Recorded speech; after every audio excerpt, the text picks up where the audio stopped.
What's going on, everybody? Hope everybody's doing well. So today we're actually going to talk about how to do harmonics on the congas. You already know what day it is. It's Tutorial Thursdays.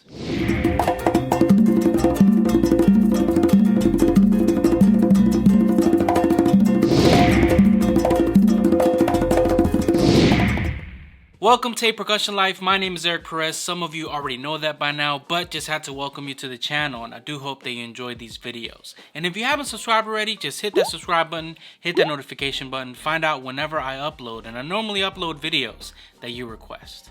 And to all my day ones, man, thank you so much for all the love, all the support, man, all the comments, sharing my videos, man. Just continue supporting this channel. It's been a long journey, and I'm just beyond grateful for each and every one of you and all the messages you guys sent. So yeah, I'm always gonna say thank you to you guys. So I bet many of you already know how to do harmonics, but I have been reached out and have been asked like how I approach doing harmonics on the congas. Now, if you wanted to get a technical view as to how the sound comes about, or as to why it happens, or what really causes that high pitch kind of harmonic sound, I'm gonna link a video here that I saw not so long ago that kind of introduces the science behind it and introduces it in a different way that I found it kind of nice to see, because you could actually see the sound waves actually happening. But yeah, this is not the point of this video. I actually want to show you how to do it on these drums, or at least how I approach harmonics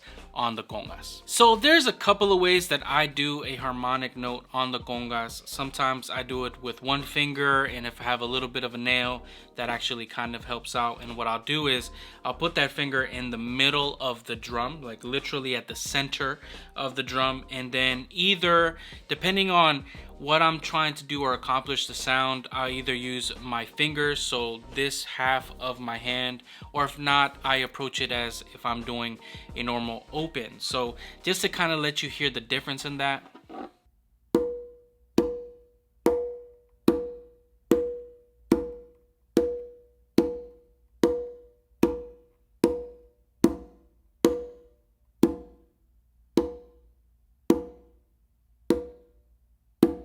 And to be honest with you, to kind of get that sound, this is probably the best way to try to practice it if you're trying to kind of develop and understanding the sound. Because now you're seeing two different approaches. If you heard with the finger, it's a little bit different, and with just using my palm as normally I would do it on open, it sounds a little bit more aggressive.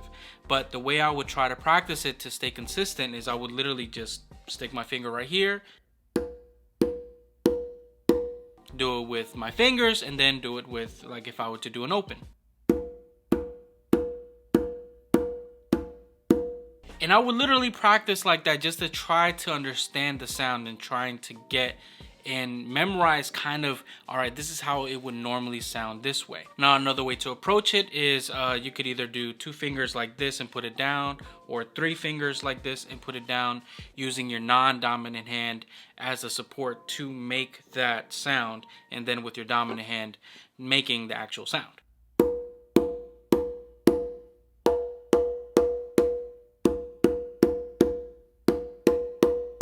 Now, if you notice, it's a lot, I would say, more present in comparison to doing it with the finger. So to kind of hear them both back and forth, just using the fingers of my dominant hand, it's going to sound like this.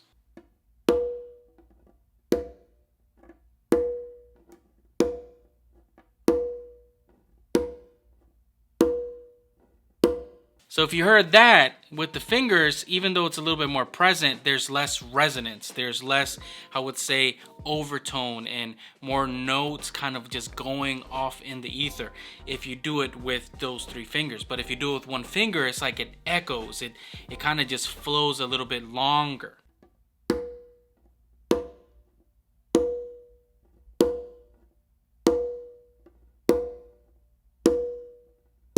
That's kind of crazy. Now let's hear how it would sound if I were to do, like if I'm normally doing an open tone with my dominant hand.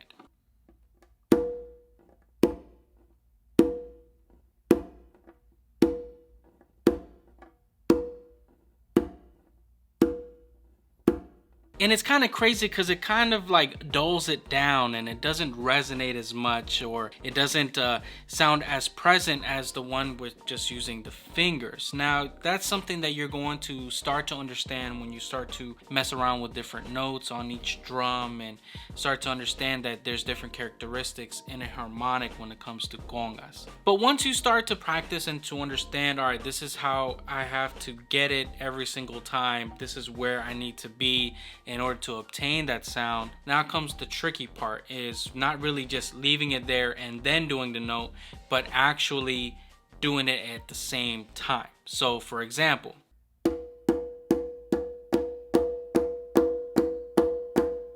now you could actually see it's a little bit different and unique in its tone and how it resonates in comparison to when we just left it on the drum and actually strike to attempt to make a harmonic sound. But so that's actually the crazy part, because when you start to move around,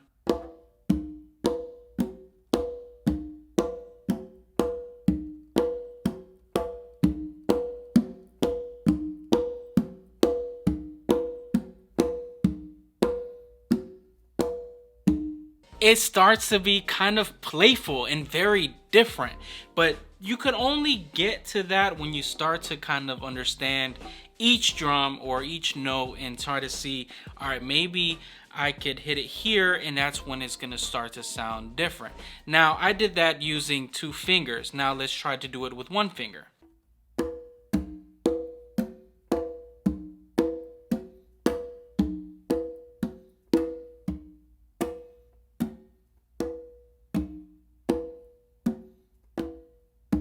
See how it's kind of different when comparison to when we just left it there, and now this one we're actually hitting it all at the same time. Now the one with 2 fingers or 3 fingers would sound a lot more present in comparison to just leaving it there. So the reason why, it's because now you're having a little bit more weight when you're pushing it down to make a harmonic. So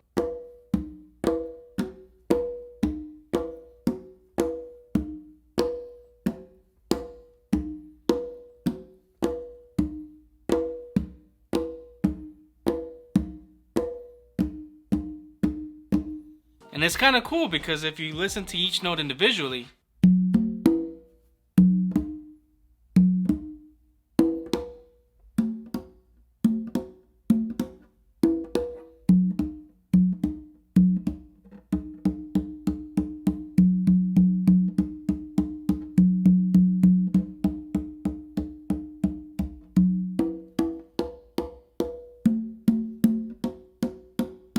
and you may be asking, like, what's the purpose of this? What's the point of me trying to learn this or even practice it? Now, this is kind of crazy, but it is very important to learn these type of things and kind of play around with your hands to understand those movements, and it just gives another accent, a different thing to use, especially if you're in like a cut or a break or a transition. That's something that you can use to kind of add, like, ooh, what was that? You know, I mean, I don't know if you've seen when a bass player does it or if a guitar player does it and they do a harmonic.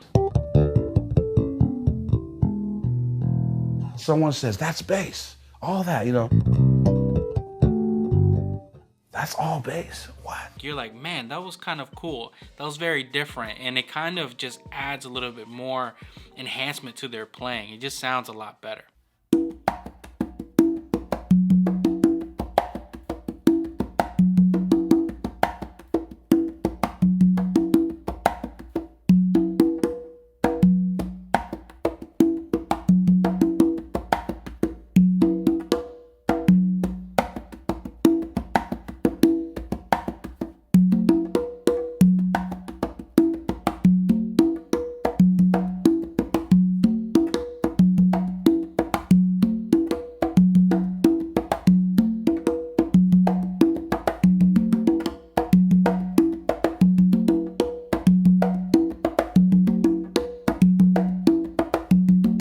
You can definitely have fun with it and get kind of crazy and creative with it.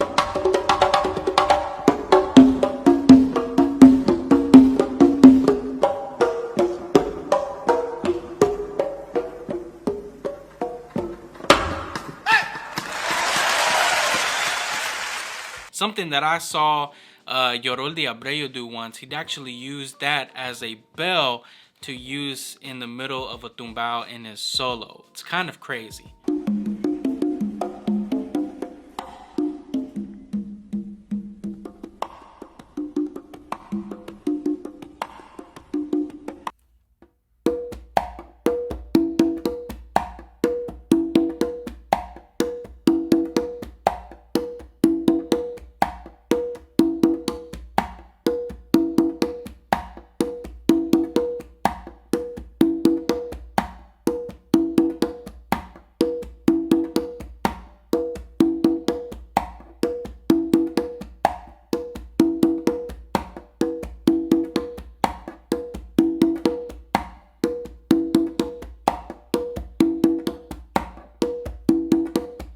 It's crazy, and I think it's very important. It's not really a parlor trick, or, you know, like some people use the moose call. It's not really something like, ooh, like crazy out of this world, but it's something very important, especially when you want to add dynamic to your playing.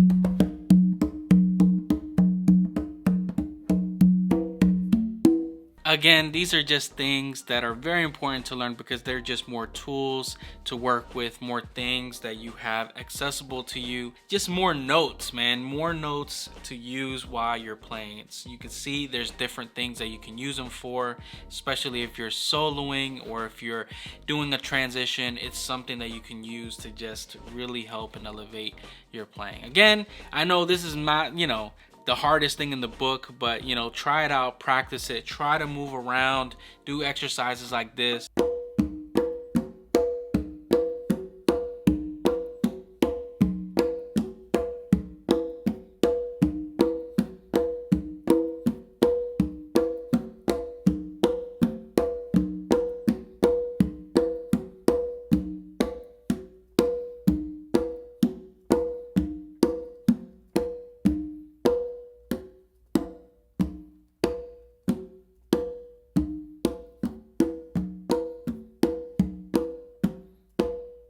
But yeah, that's kind of the tough part, is just to try to exercise with it and stay accurate while you're doing it. But yeah, I hope you guys enjoyed this video. Comment down below and let me know what you guys think.